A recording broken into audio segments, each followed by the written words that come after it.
I never told anyone about the stairs in my grandmother's house. Not because I was ashamed, because I didn't know how to explain them. They were in the basement, behind a door that my grandfather had nailed shut before I was born. He put 3 2x4s across it, crossways, and drove screws so deep into the frame that the wood splintered. He told everyone it was a root cellar. He said the stairs were unsafe. He said no one should ever go down there. He died in 1997. My grandmother lived another 23 years, and in all that time, she never once opened that door. She didn't talk about it. She didn't look at it. She hung a bookshelf in front of it and filled the shelves with encyclopedias no one ever read. When I was a kid, I asked her what was behind the door. She said, "Nothing, just some old stairs. They don't go anywhere." I believed her. I was 10. Why wouldn't I? She died last spring. The house went to my mother, and my mother didn't want it. Too many memories, she said. Too much work. She was going to sell it as is to a developer who would tear it down and build condos. But I asked for one weekend. One weekend to go through the house, to take what I wanted, to say goodbye to the place where I'd spent every summer of my childhood. My mother said yes. She didn't want to come with me. She said it would make her too sad. So I drove to the old house alone on a Friday afternoon in October, with the leaves falling and the sky the color of a bruise. The house was smaller than I remembered. The porch sagged. The paint was peeling. The screen door hung at an angle, its spring long since rusted through. I let myself in with the key my mother had given me, and the smell hit me first. Old wood, old dust, old curtains that hadn't been opened in years. I walked through the living room, the dining room, the kitchen. Everything was still there. The same furniture, the same dishes in the same china cabinet, the same grandfather clock that hadn't ticked since I was 12. I went upstairs. My grandmother's bedroom, my mother's childhood room, the room where I used to sleep with the wallpaper of faded roses and the window that overlooked the backyard. I took a few things, a quilt, a photograph, a porcelain doll that my grandmother had promised me when I was 8. I packed them in a box and carried them to my car.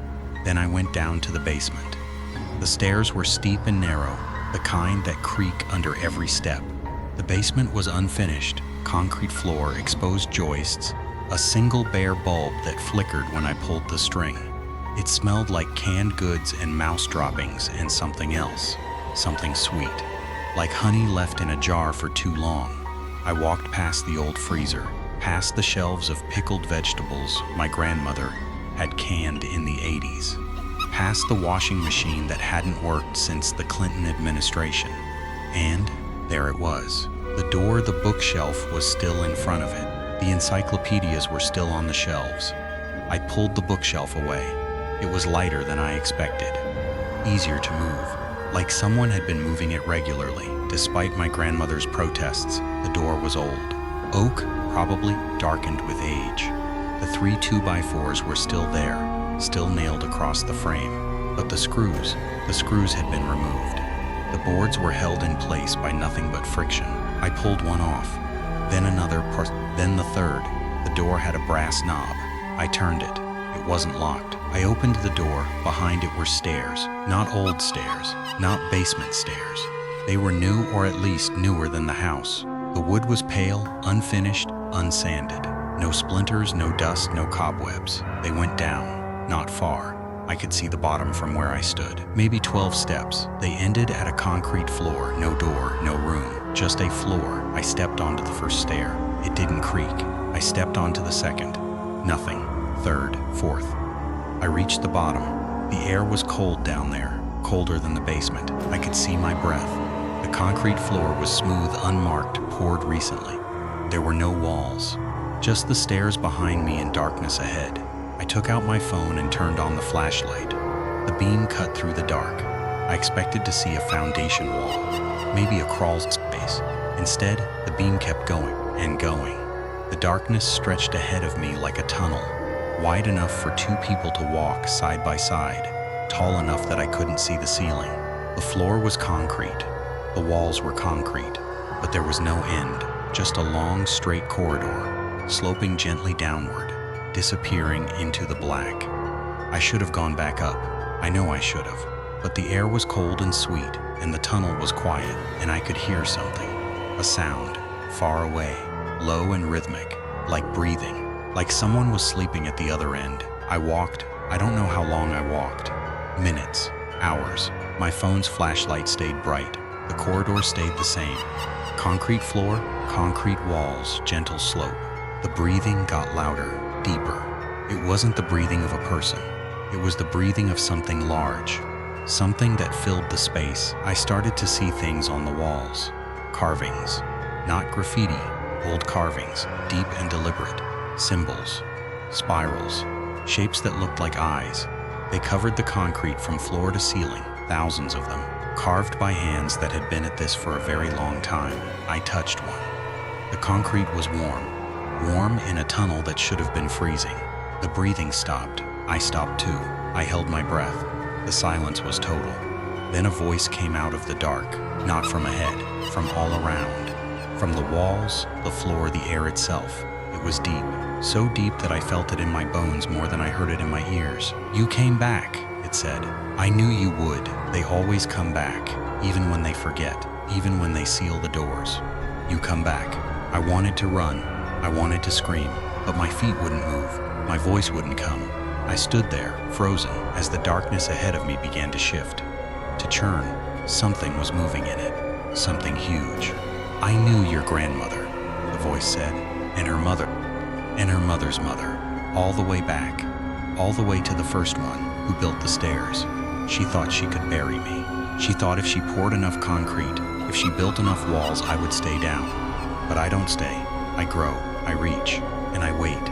The shape in the darkness was closer now. I could see it. Not clearly, just an outline. A vast, slow-moving mass, like a mountain shifting in its sleep. It had no face, no eyes, no mouth, but I could feel it looking at me. I could feel its attention, heavy and ancient. "You don't have to be afraid," it said. "I'm not going to hurt you. I'm going to show you something, something you've been missing, something your grandmother took from you when you were small." The darkness parted. A door appeared, a wooden door, standing alone in the middle of the corridor, framed by nothing.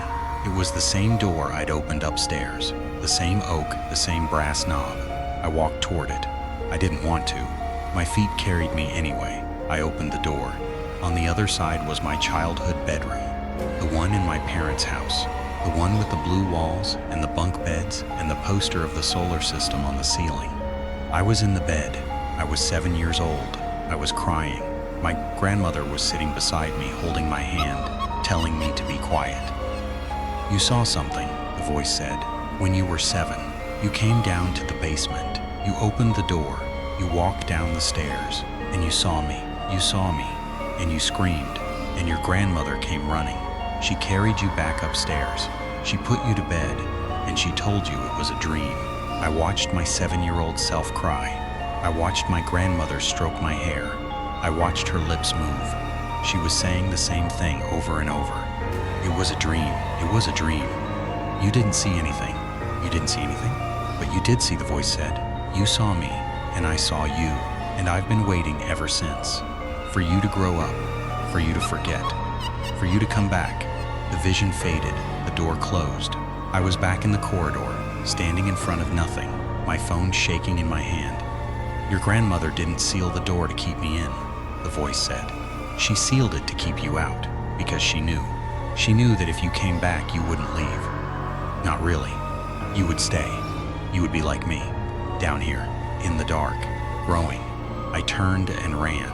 I ran up the corridor, up the stairs, through the basement, through the kitchen, through the front door.